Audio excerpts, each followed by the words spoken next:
One cold windswept day in 1840, a short plump bird made land on a small islet off the western coast of Scotland. A bird such as this had not been seen there in some time, but when a trio of sailors laid eyes on it, it was clear what the creature must be. A penguin. From its black and white plumage to its awkward waddling gait, it could be hardly anything else. They had once been plentiful in these waters, but as the years had passed their numbers had dwindled. With this in mind, the sailors thought the opportunity could not be missed. They leapt on the creature with haste, tying its legs before bundling it into their boat and rushing home to secure their prize in a nearby hut. And there it remained for 3 days, until one night the sailors were awoken by a heavy storm. The wind swirled and rain lashed against their windows. The sailors were used to poor conditions, but they could feel something amiss. The maelstrom, unnatural in its ferocity, could not be the result of mere meteorological misfortune. Something more was at play. Something infernal. Immediately their thoughts turned to their feathered quarry. The creature held locked in a fishing hut, angered by its captivity, must be more. It had called on the elements to smite its captors, unleashing a fearsome storm. With powers like this, it could only be a witch. In their terror, the trio concluded something must be done. But what? They scrambled in their panic for means of defence. A pot, a pan, the leg of a chair. They were sailors, not inquisitors, ill-equipped to fight demons. A club, their best bet, it would have to do. They set off, fighting against the wind and hail, trudging towards the shack. They push on, closer and closer and closer, step by step by step, until they reached it. They stopped, huddled around the door, their hearts racing. They would have only one chance. It was us or them. The door swung open, they flooded in, wailing as they went, a punch, a kick, a swing of a club, a thud. They paused to take breath. It had been done. And there, on the damp floor of a shack on St. Kilda, lay the limp, lifeless body of Britain's last penguin.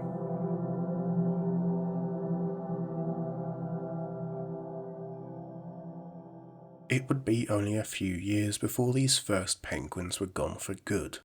Once plentiful across the Northern Atlantic, by 1844 the world's last breeding pair were caught, strangled to death to be delivered to a merchant, their final egg crushed at the heel of a boot.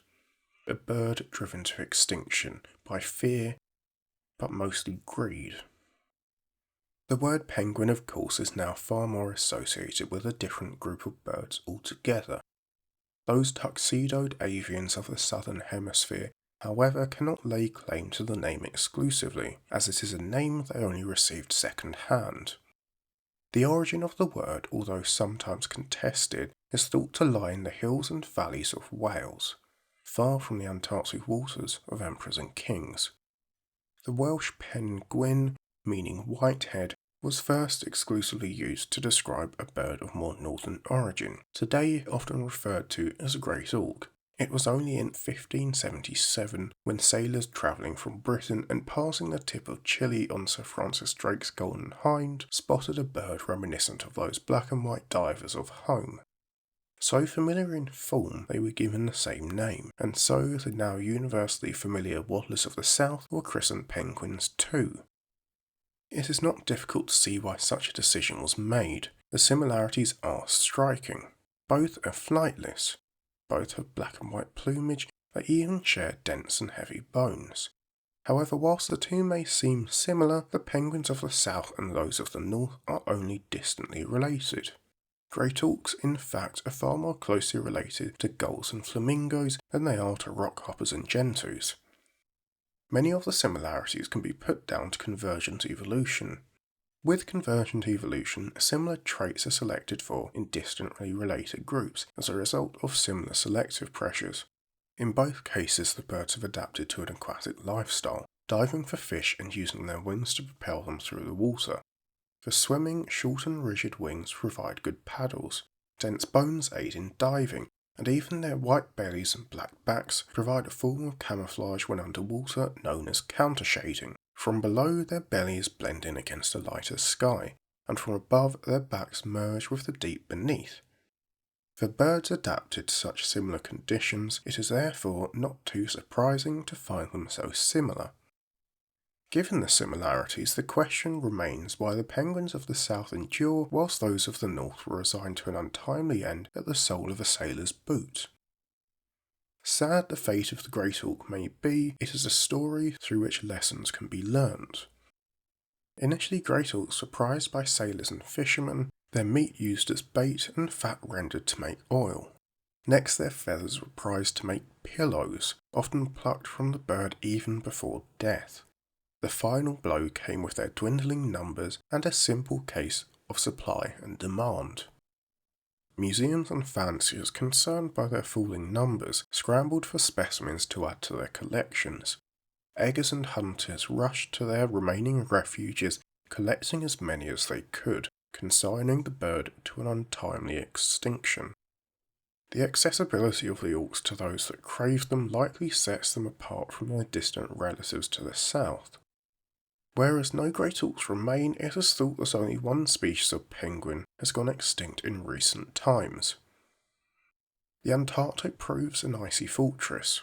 Without nearby settlements, southern penguins were able to wander in relative safety, whilst the great auks were plucked from their nests and rendered for oil. This does not, however, tell the whole story. Whilst some penguins inhabit Antarctic waters, many do not, instead living in close proximity to human populations.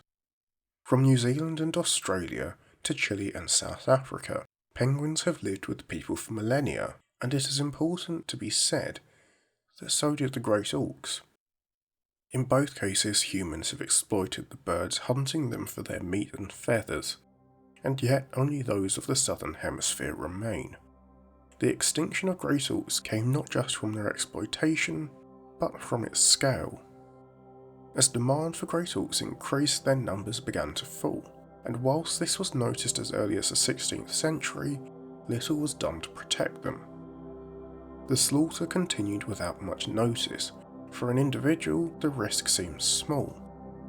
No one expects to be landing the final blow, but without care and attention, it was all too easy to blindly push a species to the brink.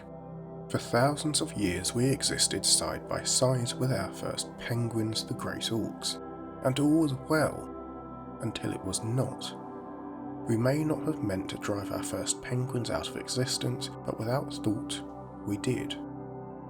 An easily avoidable and unnecessary loss. But if the auk can tell us anything, it's exactly that.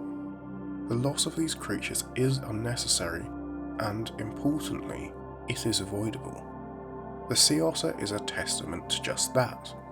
Killed for their fur, by the early 1900s their population had plummeted from hundreds of thousands of individuals to only 2,000. By recognising their decline and making a concerted effort to protect them, their population has been able to rebound. Today there are thought to be more than 100,000, showing that not all species need go the way of the auk. Perhaps the best we can do now for our first penguins is to remember their story and learn. Of our surviving penguins, their name of course co-opted, half are thought to be threatened with extinction, and with a changing climate their position will only become more perilous. And they are by no means alone. Across the globe our actions are driving wonderful lineages out of existence, their losses barely even acknowledged, their names forgotten. With care and attention we can correct our mistakes, stop the slaughter, but we must act quickly. The extinction of the great auk is a poignant reminder of what can happen if we do not. The loss of the Great Auk needs not be in vain, but for that, it must first be acknowledged. If we choose to ignore the warnings it teaches, the losses will only continue, and we will deny not only our children, but all future generations of the chances left to all of us. The future is by no means set, but we need remember that it is up to us to be the change that we need to make a better one.